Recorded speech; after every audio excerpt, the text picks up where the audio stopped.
प्रश्नकर्ता, सफलता क्या है?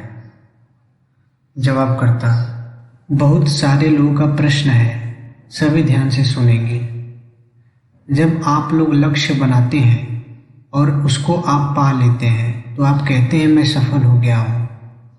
लक्ष्य कहाँ से आते हैं? मन से। मन है जो लक्ष्यों का निर्धारण करता है।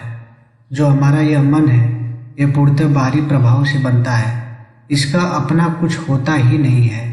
इसके पास वही सब कुछ होता है जो समय ने इसको दिया है, जो दूसरों ने इसको दिया है। मन और मस्तिष्क का बड़ा गहरा संबंध है। जो आपका मस्तिष्क है, ब्रेन, यह सदियों की विकास यात्रा का परिणाम है। उन सब अनुभवों ने इसको जो दे दिया है वही यह जानता है। उन्हीं सब अनुभवों के फलस्वरूप आपके हाथ में 5 उंगलियां हैं, आपके चेहरे का एक खास रंग है, आपके हृदय एक खास गति से धड़कता है। ये सारे काम मस्तिष्क करता है। ये तो आप जानते ही हैं। मस्तिष्क ने यह सब कहाँ से सीखा? मस्तिष्क को कैसे पता कि आंखों को कितनी देर तक झपकाना है या खाना पचाने की प्रक्रिया क्या है? यह सब होता रहता है। यह सब मस्तिष्क ही करता है। मस्तिष्क को यह सब उसकी विकास यात्रा ने सिखाया है। एवोल्यूशन ने। विकास यात्रा में उसे जो जो अनुभव होते गए उसके फलस्वरूप उसने एक आकार ले लिया है। उसी आकार का नाम हमारा शरीर है। और शरीर से संबंधित हमारे जितने भी उद्वेग हैं वो सब बाहर से ही आए हैं। वो आपके अपने नहीं हैं। इसके अतिरिक्त जब एक बच्चा पैदा होता है तब से ही उसके मन पर हजारों तरीके के प्रभाव पड़ने लगते हैं और वो सबके सब बाहरी होते हैं। बाहर से उसको एक धर्म दे दिया जाता है, बाहर से ही उसको एक नाम दे दिया जाता है, कहीं किसी की पहचान उसको बाहर से दे दी जाती है और मन वो सब कुछ संग्रहित कर लेता है। मन ये सोचता है कि मैं यही हूँ, क्योंकि उसका अपना तो कुछ होता नहीं। जो भी उसको मिलता है वो सदा बाहर से ही मिलता है और वो उन्हीं पहचानों के साथ गहरा तादाद में बैठा लेता है। उसी बाहरी को अपना समझ लेता है। यह स्वभाव है उसका। इसी सब बाहरी को लेकर, इन्हीं सब बाहरी प्रभाव से वशीभूत होकर वो अपने लक्ष्य भी निर्धारित करता है। यह सब पूर्णतः एक यंत्र की बातें हैं और एक यंत्र की कार्य रचना प्रोग्रामिंग तो होती है, पर उसका अपना कोई विवेक नहीं होता, अपनी कोई समझ नहीं होती।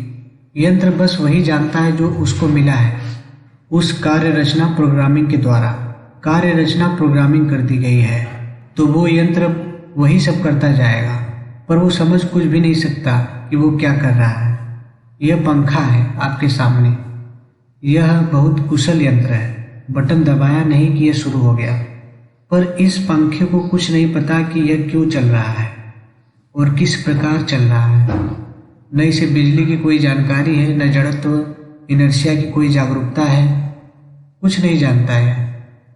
ठीक उसी तरह से जो कुछ आप सुन रहे हैं वही सब कुछ यह कैमरा भी सुन रहा है। जो आप देख रहे हैं वही अभी देख रहा है, लेकिन जो आपको मिल रहा है वो इसे कभी नहीं मिल सकता, क्योंकि यह सिर्फ एक यंत्र है। तो यह मस्तिष्क भी एक यंत्र है जिसकी कार्य रचना प्रोग्रामिंग कोई और करता है। जैसे इस कैमरे की कार्य रचना प्रोग्रामिंग किसी और ने की है। यह स्वयं तो अपनी कार्य रचना प्रोग्रामिंग नहीं कर सकता।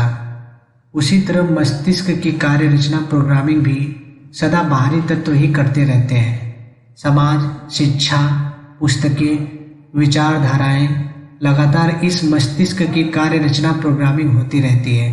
इसे सिखाया जाता है कि जीवन में ऐसा क्या है जो पाने योग्य है और जीवन में क्या है जो पाने योग्य नहीं है।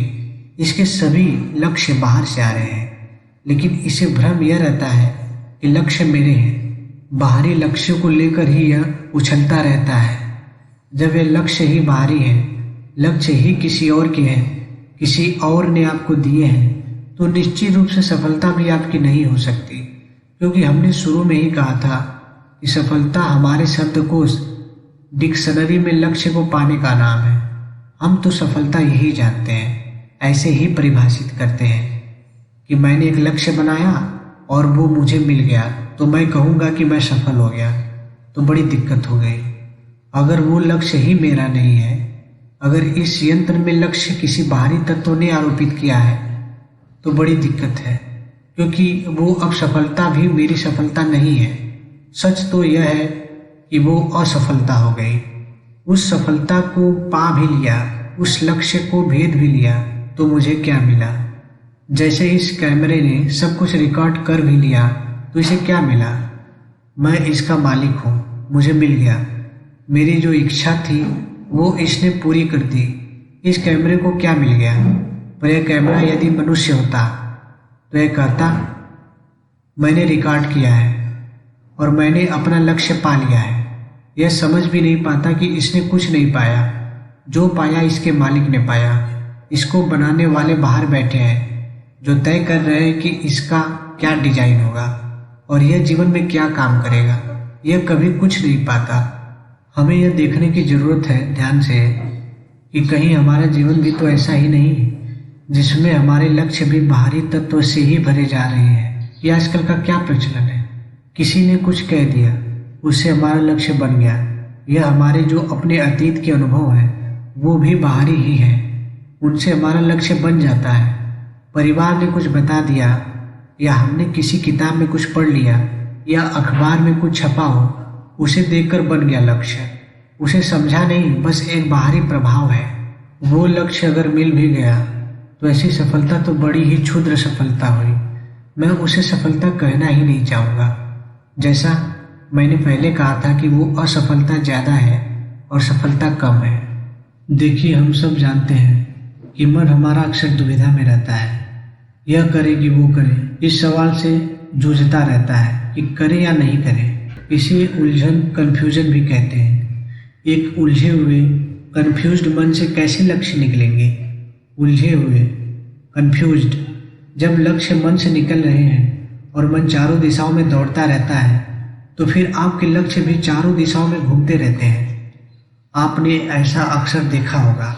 2 दिन एक तरफ को भागते हैं, फिर 4 दिन एक तरफ को भागते हैं, फिर किसी और दिन कोई तीसरी बात मिल गई तो किसी तीसरी तरफ को चल देते हैं।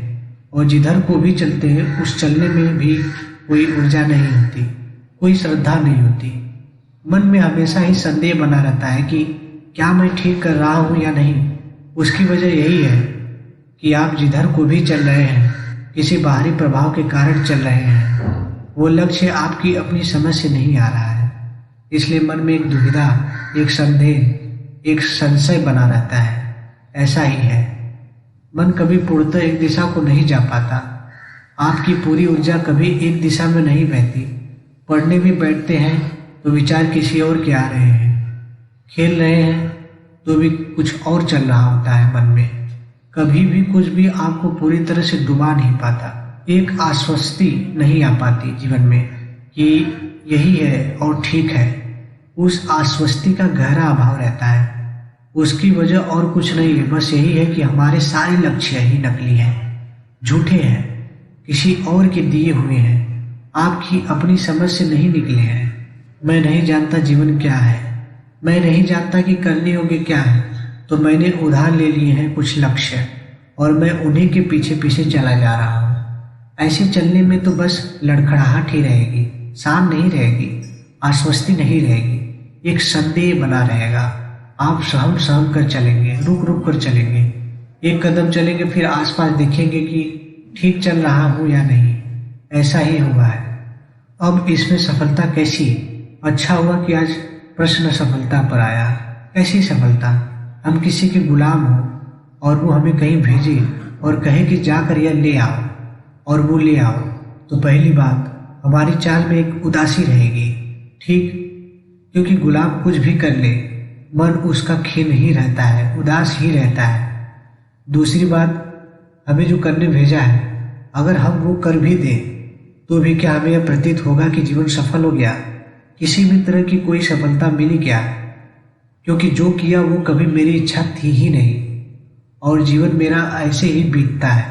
बचपन से लेकर आज तक मैंने कभी यह जाना ही नहीं कि मैं कौन हूँ, मेरे लिए क्या करनी है। जीवन की धारा मेरी अपनी समझ से कभी निकली ही नहीं, तो इसलिए एक उदासी सी रहती है मन पे। युवावस्था है लेकिन फिर भी ऊर्जा का अभाव है, एक ऊब, एक बोझ सा बना रहता है। मन ठीक ठीक कहीं भी लगता ही नहीं। जो कुछ भी करने निकलते हैं थोड़ी देर में लगता है कि व्यर्थ ही गया। कभी बहुत ज़्यादा प्रेरित मोटिवेटेड हो भी गए, आतुर हो भी गए कुछ करने के लिए, तो 15 दिन लेते हैं अधिक से अधिक, और 15 दिन के बाद पाते हैं कि उत्साह खत्म हो गया।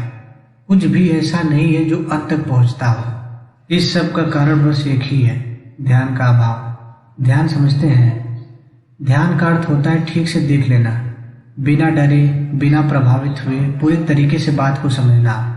और समझ का विकल्प है विश्वास। विश्वास नहीं कर लेना, समझना।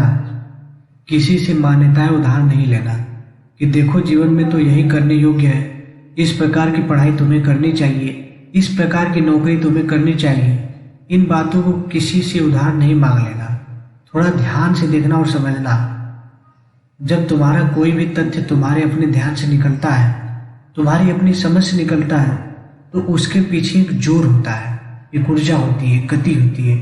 फिर तुम्हें रोका नहीं जा सकता। फिर तुम वास्तव में युवा होते हो, क्योंकि जो हो रहा होता है वो तुम्हारे अपने विवेक के फलस्वरूप हो रहा होता है। फिर तुम सफलता तलाशते नहीं, क्योंकि प्रति क्षण ही तुम्हारी सफलता होती है। तुम जो यात्रा कर रहे होते हो वो यात्रा ही सफलता है। फिर तुम यह नहीं कहते मैं वहां पहुंच जाऊंगा तो सफल हो जाऊंगा। तुम प्रति क्षण सफल होते हो। अपनी समझ के फलस्वरूप अगर तुम कुछ कर रहे हो तो हो गए सफल। फिर तुम 1 साल बाद सफल नहीं होगे कि अगर परिणाम अच्छा आया तो सफल होगे। तुमने जैसे ही पहला कदम उठाया वो कदम ही सफलता है, क्योंकि वो तुम्हारा अपना कदम होगा। अभी तो तुम्हारी सारी सफलता विश्व में रहती है। तुम कहते हो कि अगर कुछ ऐसा हो जाए भविष्य में तब हम मानेंगे कि हम सफल हैं। इसका परिणाम यह है कि तुम सदा यह अनुभव करते रहते हो कि वर्तमान में हम असफल हैं, क्योंकि अगर भविष्य में सफल होगे तो निश्चित रूप से वर्तमान में असफल हो, तभी सफलता तलाश रहे हो। जब जागोगे तब अपनी दृष्टि से दुनिया को देखोगे, तब पाओगे कि हो गए सफल। वो देखना ही सफलता है। उस देखने से तुरंत कर्म निकलेगा, वो कर्म ही सफलता है।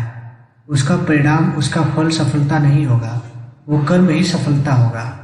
तब तुम परिणाम के गुलाम बनकर नहीं रह जाओगे कि परिणाम ठीक है तो हम सफल हैं और नहीं ठीक है तो हम असफल हैं। फिर कभी ऐसा नहीं रहेगा। मैं फिर दोहराता हूँ, जागो, अपनी दृष्टि से दुनिया को देखो, फिर जो कर्म निकलेगा वही सफलता है। तुम हमेशा सफल हो।